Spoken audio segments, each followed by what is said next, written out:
नायलो जालो गंसेल' मुलुगसोलोंसालि बड'लेण्ड मुलुगसोलोंसालिनि लांगोनायाव क'क्राझार जिल्ला दुलाराय फरायसा आफादनि बानजायनायजों दिनै धर्ना हाबाफारि आरो इउनिभार्सिटि गेटखौ ताला मारिनानै बे इउनिभार्सिटिनि दाय गोनां सासे काराप्टेड भाइस चेन्सेलर बेखौ सोनाय जानाय नङा होननानै बे दाबिखौ लानानै जे खुद्रिसारनाय जे हाबाफारि बे हाबाफारिखौनो दैदेननाय क'क्राझार जिल्ला एबसुनि मानगोनां आफादगिरि कृपेश दैमारि गाहाय नेहाथारि खाम्फा बसुमतारी बिथांमोनजों लोगोसे जिल्ला एबसुनि गासै दैदेनगिरि बिथांमोन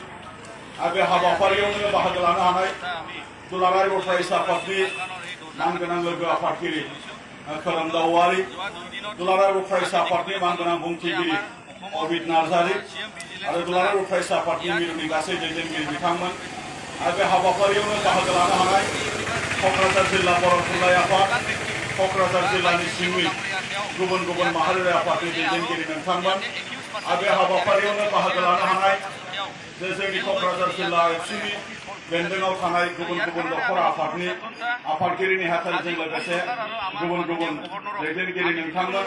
आरो बे हाबाफारियावनो बाहागो लानो हानाय जे गासै बे मुलुगसोलोंसालियाव फरायनाय जोंनि फरायसा आंगो लोगो नोंथांमोन हाबाफारियावनो बाहागो लानो हानाय मीडिया पार्सन मानगोनां बिथांमोन आरो बे हाबाफारियाव बाहागो लानो हानाय साफ्रोमबो रायजो राजा नोंथांमोन दिनै बे हाबाफारिखौ बिनि थाखायनो लानो गोनां जादों जे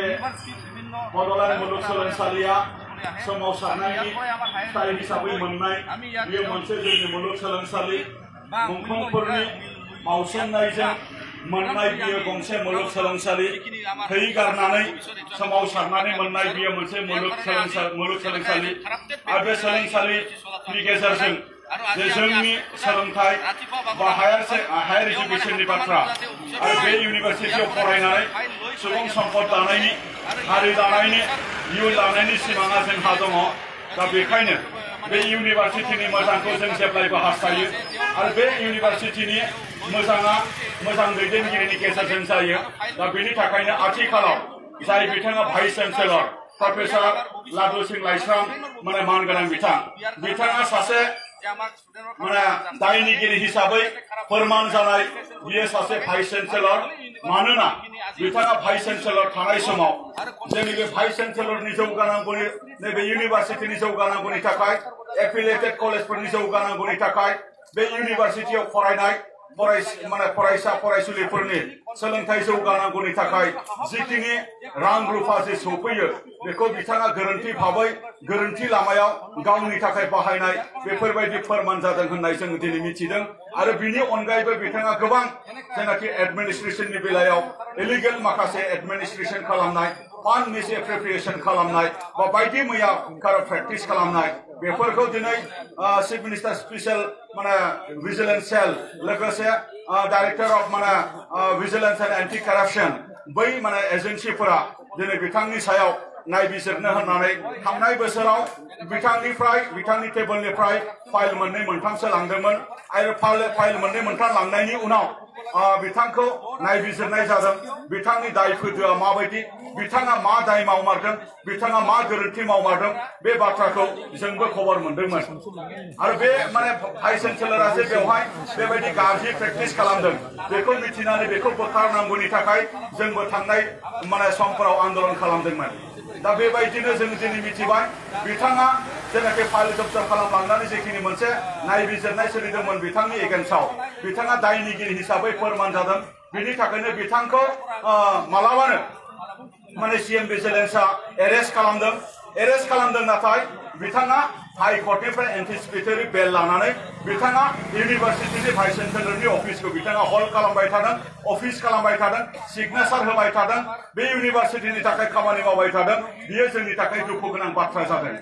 दिनै सीएम भिजिलेन्स आरो एन्टि कराप्शन जिखिनि मोनसे भिजिलेन्स डिपार्टमेन्टआ जे बिथांखौ दिनै दायनिगिरि हिसाबै एरेस्ट खालामबाय आरो बिथाङा हाई कोर्टनि गेजेरजों जेनाखि मोनसे बेल लादोंब्लाबो दिनै जों आसाम सरकारनि खाथियाव बेखौनो जोङो दाबि खालामनो लुबैदों बिथाङा सासे काराप्टेड माने भाइस चेन्सेलर काराप्टेड प्रफेसर बिथांनि गेजेरजों इउनिभार्सिटिनि जौगानायखौ जों साननो हाया सोलोंथाइ जौगानायखौ जोङो साननो हाया फरायसाफोरनि इयुनखौ जोङो साननो हाया बेनि थाखायनो बिथांखौ थाबैनो बे इउनिभार्सिटिनिफ्राय बोखारनांगौ आरो सप्ता खनसेनि गेजेराव जोंनो गोदान भाइस चेन्सेलर नांगौ 1 नम्बर दाबि आरो 2 नम्बर दाबि बिथांखौ माने थाबैनो माने एरेस्ट खालामनांगौ आरो बिथांखौ गावनि साख्रिनिफ्राय बिथांखौ रिमुभ खालामनांगौ नैबेखिनि दाबिखौ लानानै जों आसाम सरकारनिसिम जोङो दाबि दैखांदों लोगोसे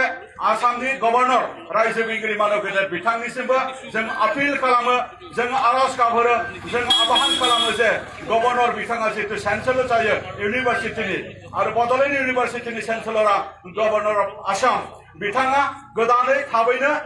सप्तासेनि गेजेराव बिथाङाबो जेन माने जोंनो गोदान भाइस चेन्सेलर जे बिथाङा दैथायहरो आरो बिथांखौ गावनि भाइस चेन्सेलर पस्टनिफ्राय थाबैनो माने रिमुभ खालामो जोङो बिथांनिसिम जोङो आरज गाबहरदों जोङो बिथांनिसिम जोङो खावलायहरदों नङाब्ला फैबाय थानाय समाव जों दुलाराय बर' फरायसा आफादा दिनै जे आन्दोलन खालामदों आरो बिनिफ्राय गोख्रोंसिन जोङो आन्दोलन खालामलांबावनो थाखाय जोङो दिनै थागथियारि दिनै इउनिभार्सिटि सिङाव थानाय इउनिभार्सिटिनि जोंनि टिचिं स्टाफफोर बा दिनै जोंनि मादै इउनिभार्सिटिनि सिंनि गुबुन गुबुन स्टाफफोर बिथांमोनाबो बिथांनि सोमोन्दै मोजाङै मिथियो आरो इउनिभार्सिटिनि सिंनि एफिलिएटेड कलेजफोरनि प्रिन्सिपाल लोगोसे एसिस्टेन्ट प्रफेसर लोगोसे गुबुन गुबुन फोरोंगिरिफोर लोगोसे फरायसाफोर बिथांनि कार्यकालाव जेबायदि दुर्नीति जाबाय आरो बिथांनि कार्यकालाव जेबायदि माने सिस्टेम गैयै मोनसे एजुकेशन सिस्टेम जे जोंनि बिटिआरआव खालामनो नागिरनाय बेखौ जों माब्लाबाबो गनायनो हाया बेनि थाखायनो जों दुलाराय बर' फरायसा आफादनिफ्राय बिनिफ्राय थांनायखौ जों लुबैयो आरो गोदान भाइस चेन्सेलर जों लुबैयो बे दाबिखौनो लानानै जोङो दिनैनि बे हाबाफारिखौ जोङो लानाय जादों आं गोलाव बाथ्रा बुङा हसिया बेखिनि बाथ्राखौ नोंथांमोननो फोरमायनानै आंनि फंनैसो बुंनायखौ आं